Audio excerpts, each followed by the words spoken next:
Hey La, welcome to Coffee with Avila. This is an incredibly impromptu video. I don't know what's going to be happening. Feels like kind of a weird morning. I am cutting tags off of new towels and a subject popped into mind and I had that nervous energy. So I just realized I'm very close to my microphone. But the towel is cut, the tag is cut off. I bought myself a package of towels that was rather large. It contained 60 face towels, and I've never bought that many face towels before, so now I'm outdone. And so instead of cutting the tags off all at once, I just laundered them, and I'm going to cut them off as I go. And this is about to become my tea cozy, I guess. I don't know.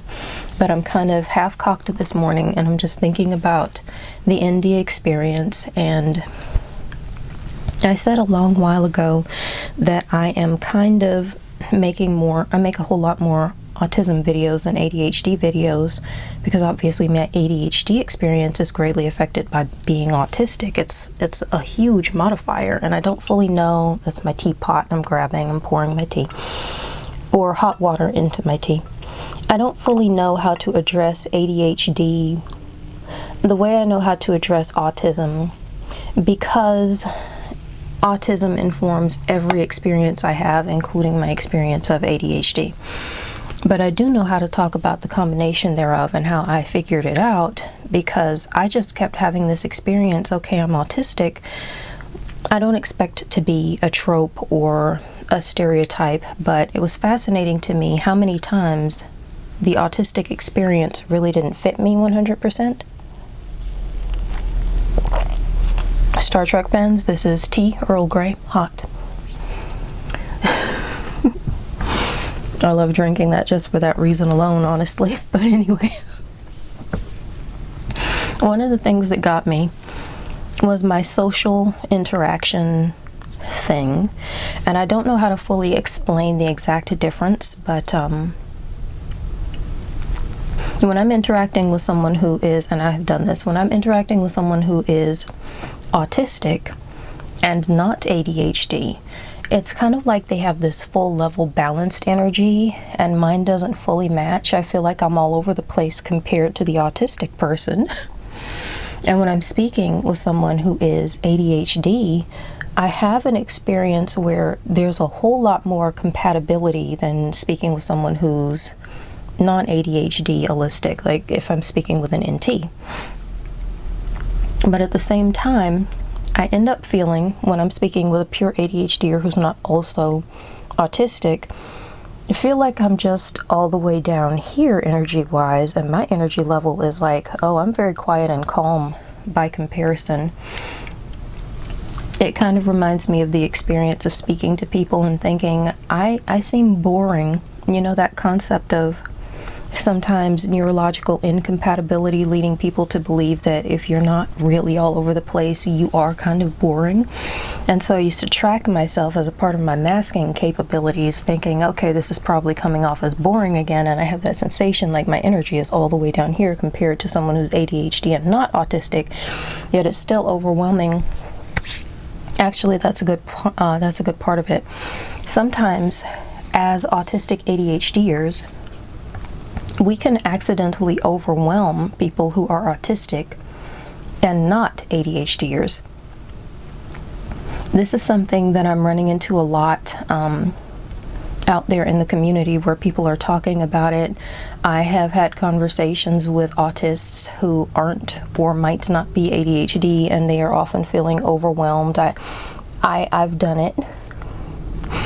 I had a situation one time with one particular friend. It's kind of cute. I have a friend who's autistic, not diagnosed as ADHD, and sometimes I overwhelm him just with my personality. I'm not trying to do that, but I also have it's a very interesting thing. I didn't know this about myself for most of my life. And it wasn't fully framed in a positive way, but I'm a person who has what can be a very overpowering personality. And I never really think that, because I consider myself to be pretty laid back. I am pretty laid back, I'm calm, I'm peaceful, but in my journey on this planet, I've come to learn I'm powerful in a way, and that that comes across. So I have overwhelmed this particular friend I have. And I had a cute experience with one of his friends because he had introduced me to some people he knows. What ended up happening, I'm checking for milk foam, that's a very foamy tea. What ended up happening is that his friend was talking to me and decided to stand up for him, which I thought was very interesting.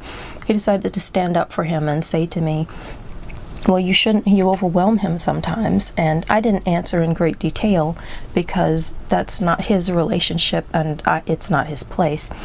And I don't know all that he knows, so I'm not just volunteering random details about my relationship with someone else, but I didn't answer very specifically, and he comes back at me with kind of a puff of confidence, and he says, you really shouldn't do that to him, it's not nice.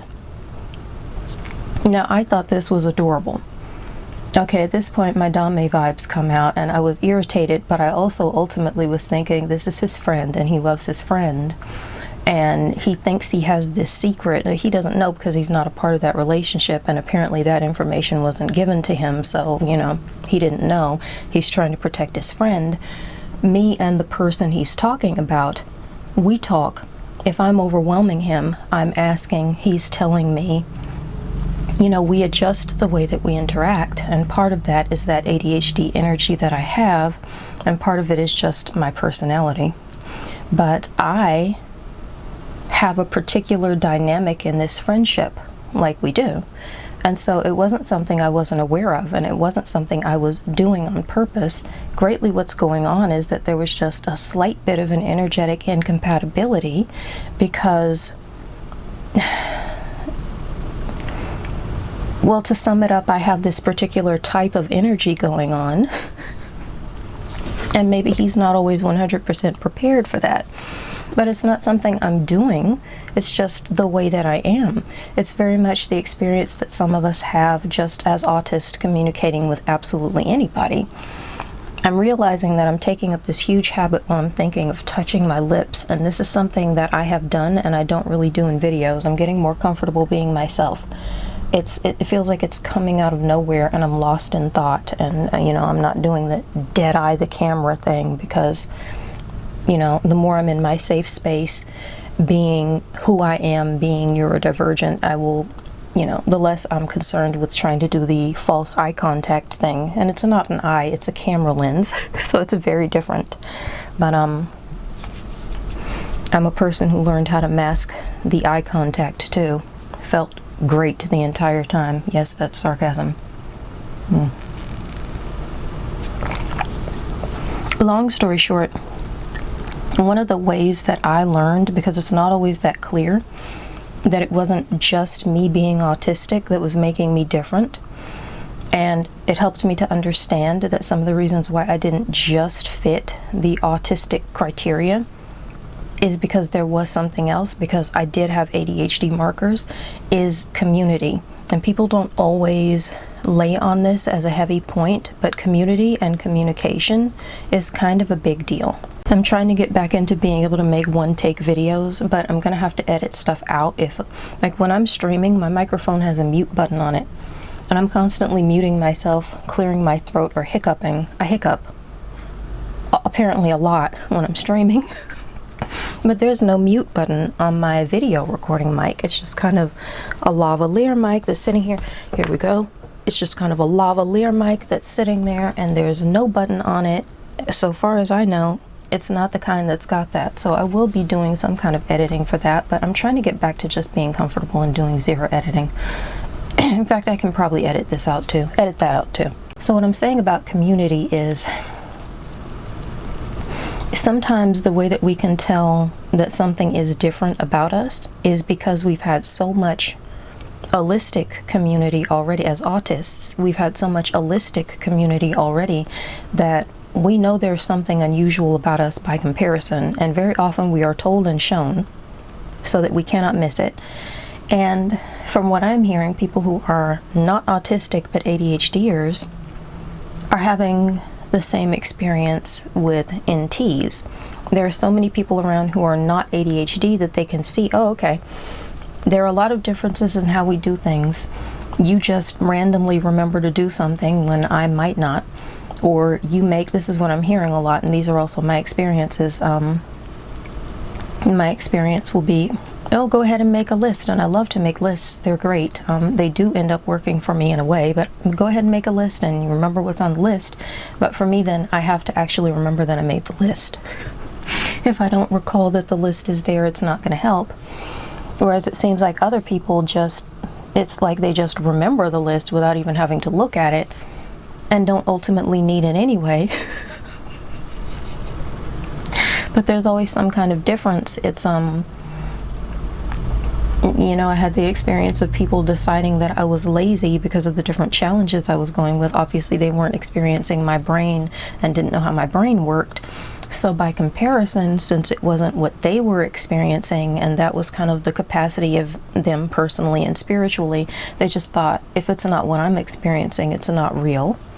And if you're having difficulty, you must have created it. So I went through that and being told how lazy I was. I had the experience of being, you know, what do they call it? The gifted child. And, you know, I was bored with the regular school stuff and skipping grades and blah, blah, blah. But then at a certain point, in my case, because there were crushing, life-shattering physical ailments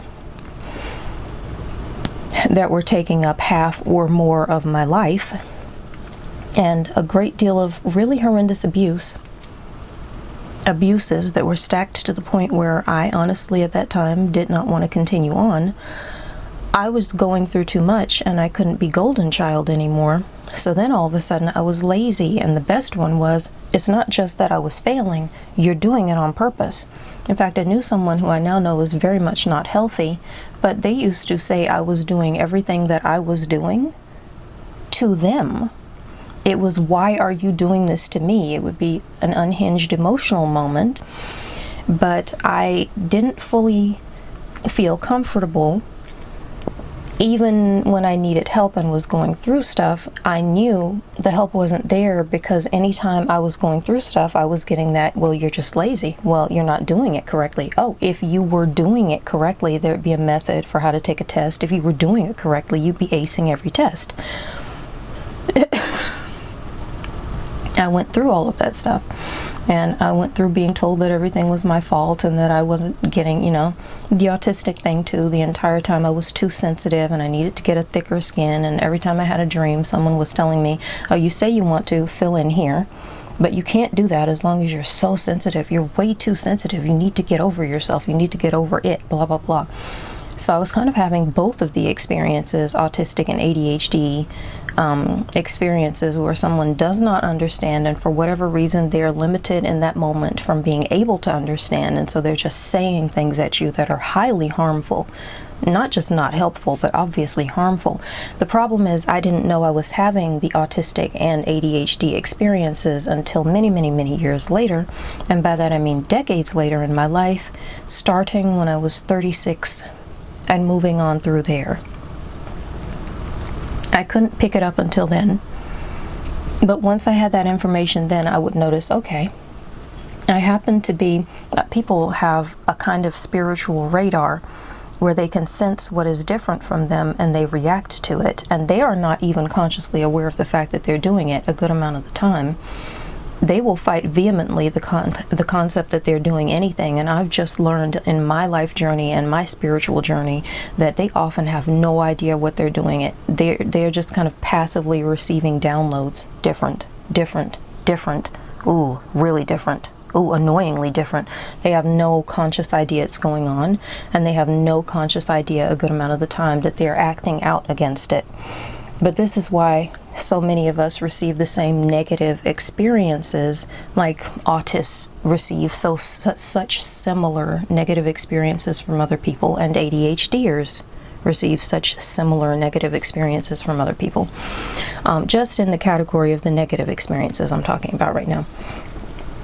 But I went through those, and one of the things that really got me and helped me to put it together is the way that I interact with people, because when I found the autistic community, I kind of felt like I had found my home. I wrote that down to myself. I think I journaled it just about everywhere at least once.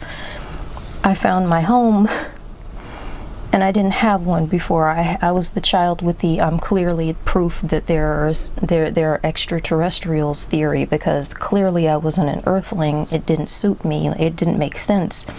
And the only thing that made sense is that I had to be some other thing, which I very much am.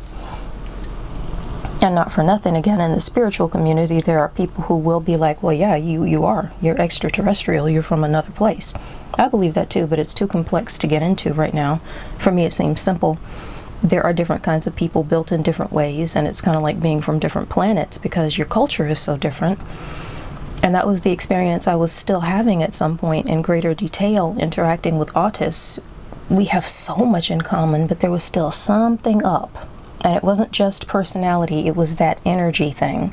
Because there's like this kinetic energy that I have that would overwhelm that friend, or that might irritate someone else. Like I have someone who's very candid and loving with me, who basically tells me that being autistic and not ADHD, a lot of the ADHD stuff just looks crazy to them, which I find hilarious, because it looks crazy to me too. I'm walking around doing stuff I don't understand. Yes, it sounds like a cliche, but it's cliche for a reason. It really happens. I get up, I go in my closet. I suddenly realize I'm in my closet. I've paused still because my mind is wiped clean of thought. Why am I in here? What? I came in here for a reason, right? I kind of autopiloted into the closet, and now I don't know why I went in there, and it just feels like, it's not that I feel like I forgot something, it's that I feel like I'm in there for absolutely no reason whatsoever. And I grew up watching other people do this, so I learned the, okay, just give it a beat and maybe it'll come back to me technique. The problem is it doesn't usually come back to me, so I end up having to walk back out of the closet, and I'm just like, okay, fine, whatever, I give up. Maybe if I just keep living for a while, I'll run into whatever need I had or what have you. And then I'll suddenly remember why I went in there. I'll have that, oh, that's why I went in there moment. And suddenly I will have, you know, that tension, that confusion. What the heck? Did I come in here for a reason, or was I just mindlessly walking? I'll suddenly have my answer. The mystery will be solved. And that's not even, I don't know why I list that, because that's not even something that was specifically told to me as a thing that looks crazy, so to speak. Like, why are you doing this? What's up with you? It kind of goes back more to looking like you're just randomly doing things.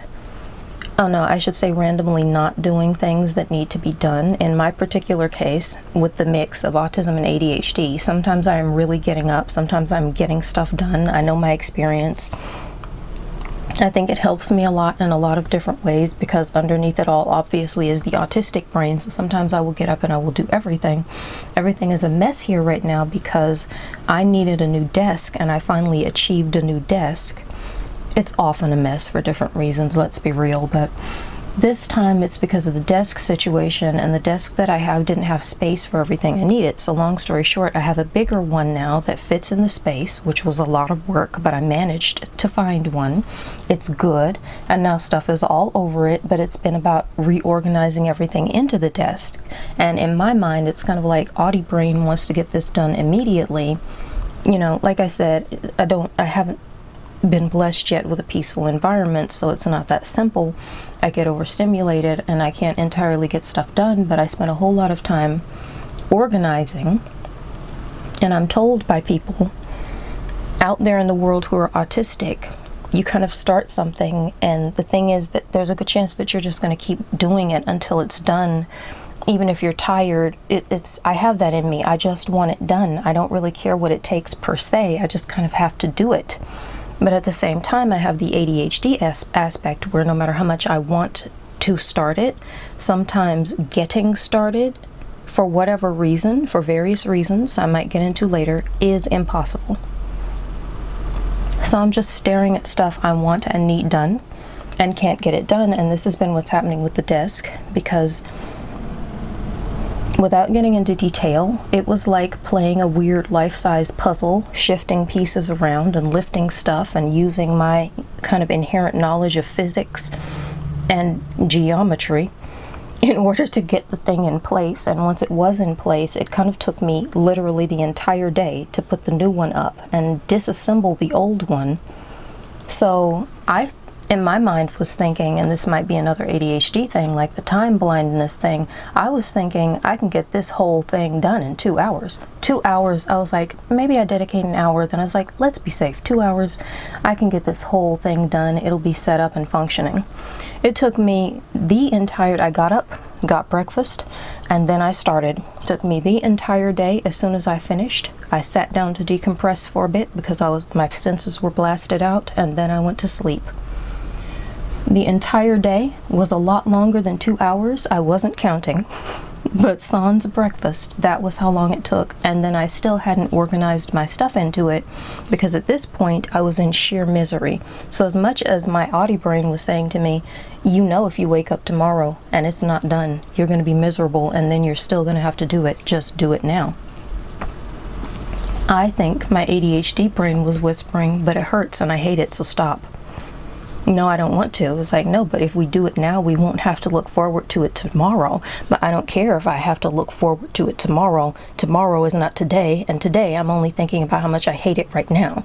And so it just is going back and forth inside of my brain with that reasoning. No, please, I'm begging you, do future you an absolute favor and do not set yourself up this way. It's like, future me, never met her, only concerned with current me in your face.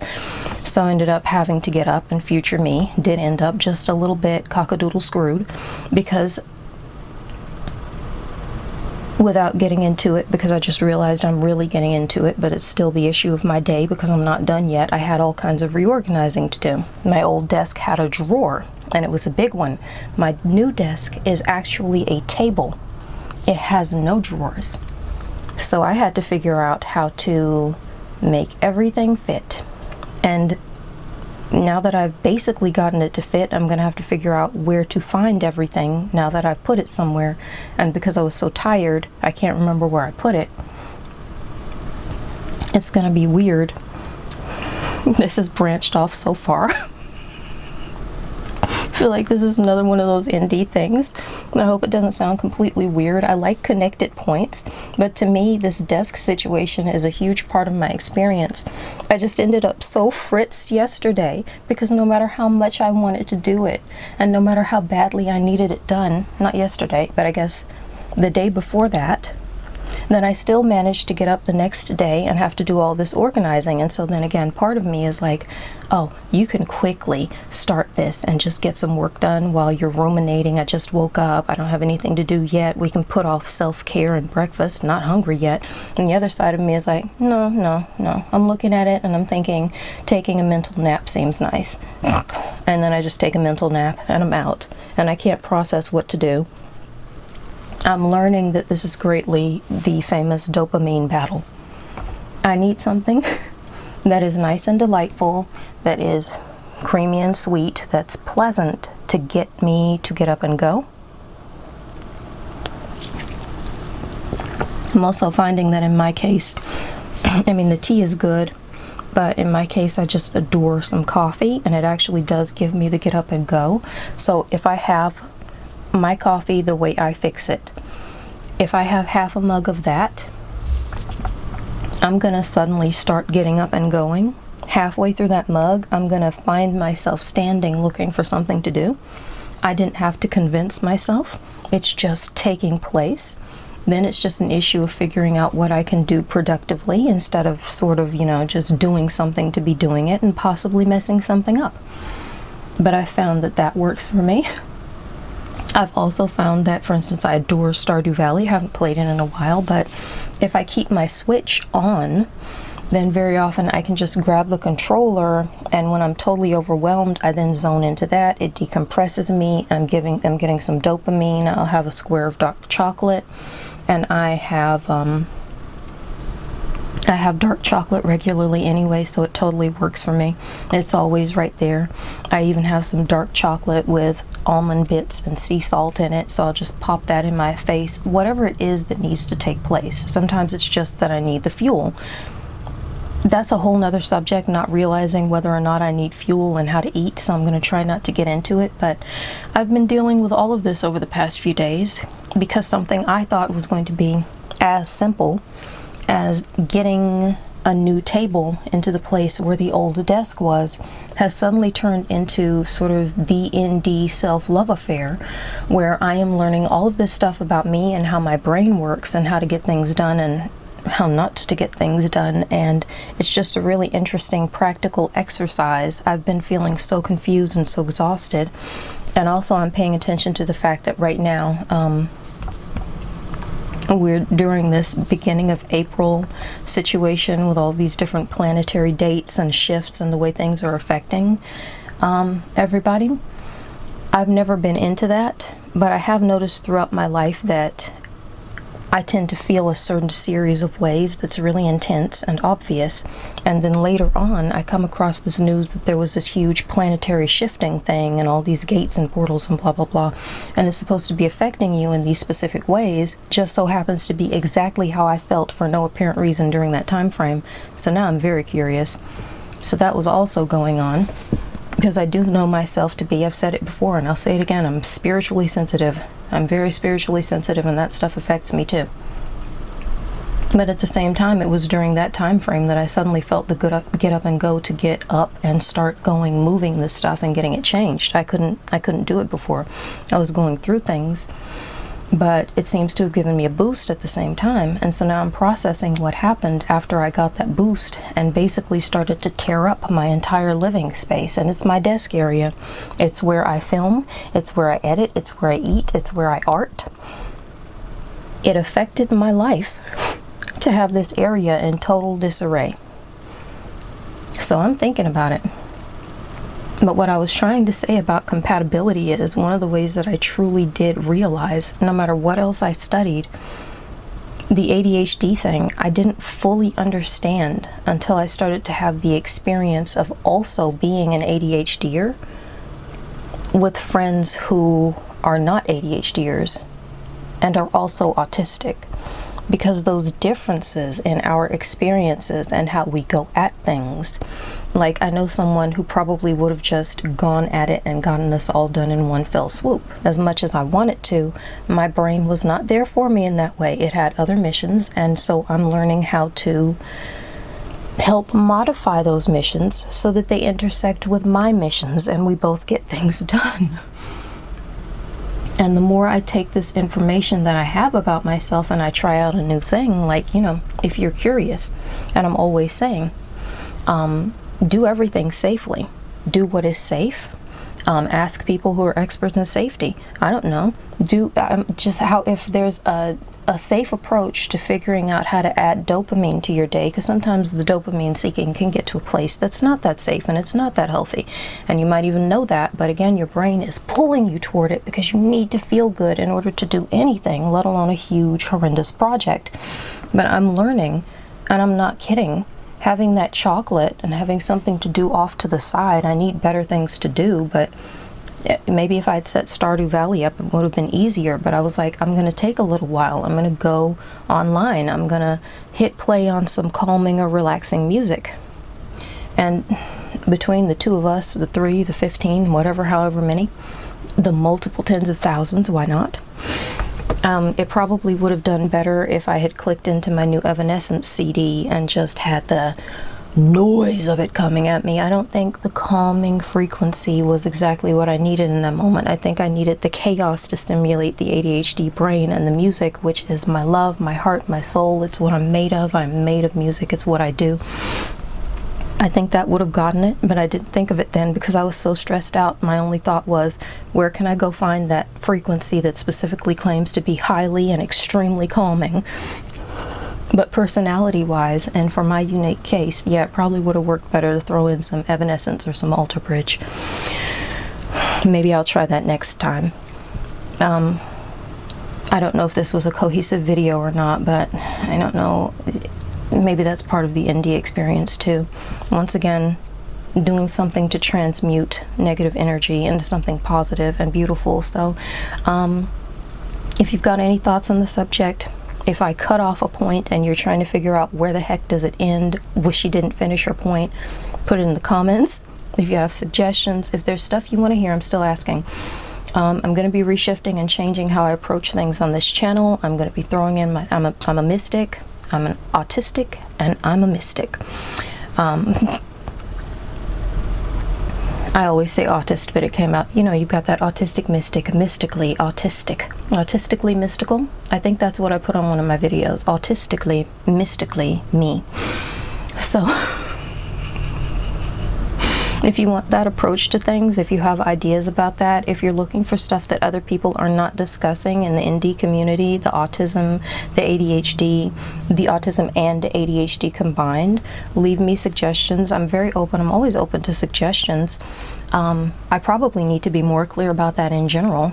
Maybe I'll put that up somehow, because I want to change the direction of my channel as far as its scope, and I have a million ideas I'm going to get to. We're going to see how they end up happening if I actually put this video up. Comment any ideas, any suggestions, if you have any thoughts. If you enjoyed the video, please like. If you think anyone will get any good use out of it, please share.